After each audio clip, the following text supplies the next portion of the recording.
Have you ever noticed how the world has a blueprint for almost everything?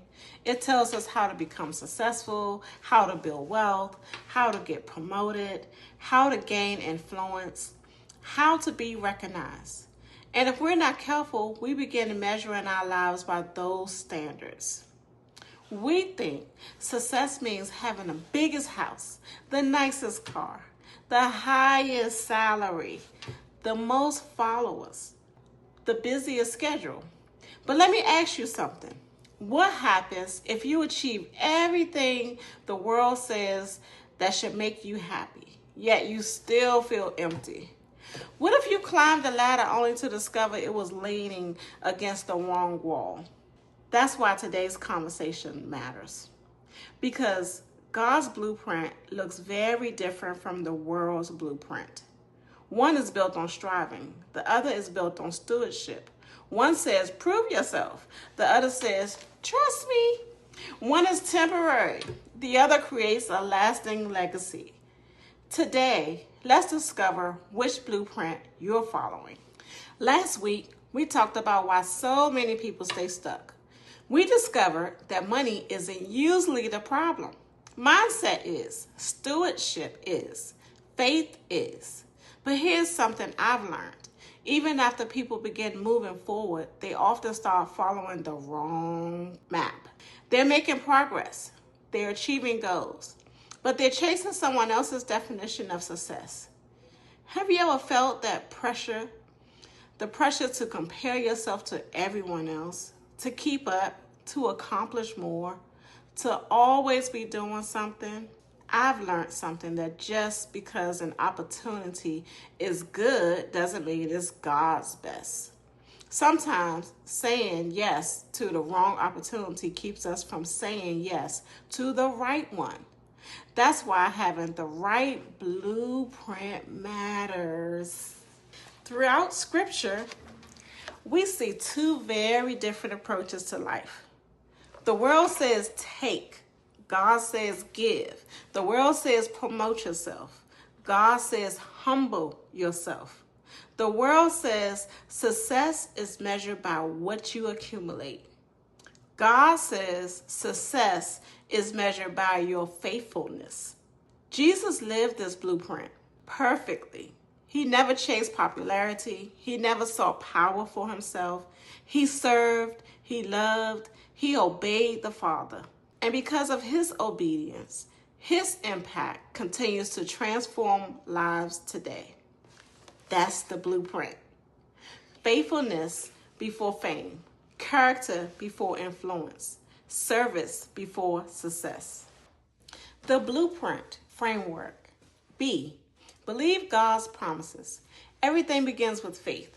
If you don't believe God has a purpose for your life, you'll settle for less than he intends. Your future is shaped more by what you believe than by what you earn. L, lead with integrity. Character opens doors that talent alone never can. People trust those whose actions match their words. U, use what you've been given. Don't wait for more. Steward today's opportunities. God multiplies what we faithfully use. E, embrace growth. Growth isn't always comfortable, but comfort rarely changes your life. P, pursue purpose, not popularity. Popularity fades. Purpose lasts.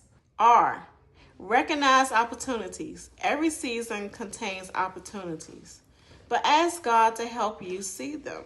I, invest wisely. Invest your time, your relationships, your finances, your faith. Everything you invest today shapes tomorrow. N, never, ever stop learning. The moment we think we know everything is the moment we stop growing. Stay curious. Stay teachable. T, trust God's timing. One of the hardest lessons in life. We want immediate results. God often works through seasons. Remember Joseph, remember David, remember Esther. Preparation always comes before promotion.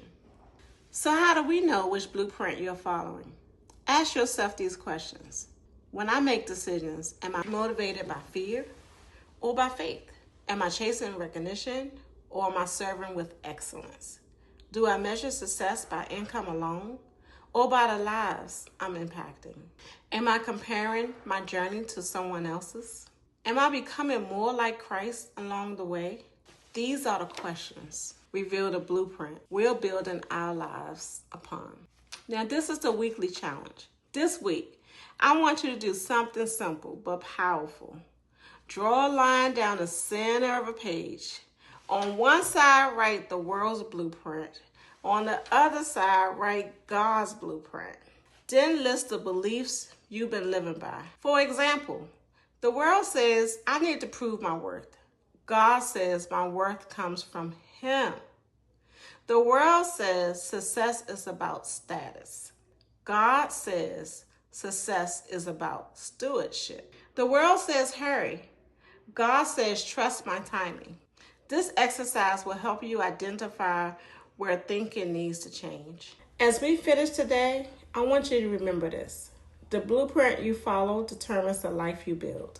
You could spend years chasing what the world promises, only to discover it never truly satisfies. Or you can build your life on God's blueprint, a blueprint rooted in faith, strengthened by character, guided by stewardship, driven by purpose. When you follow God's blueprint, success becomes more than what you accomplish. It becomes who you are becoming. Next week, we're going to talk about one of the greatest obstacles that keeps people from stepping into God's purpose. We'll explore why unbreakable confidence starts with identity and how understanding who God says you are changes everything. Until then, remember this. Faith builds your foundation. Wisdom shapes your decision. Stewardship creates opportunity. Purpose leaves a legacy. God bless you all, and I'll see you next week.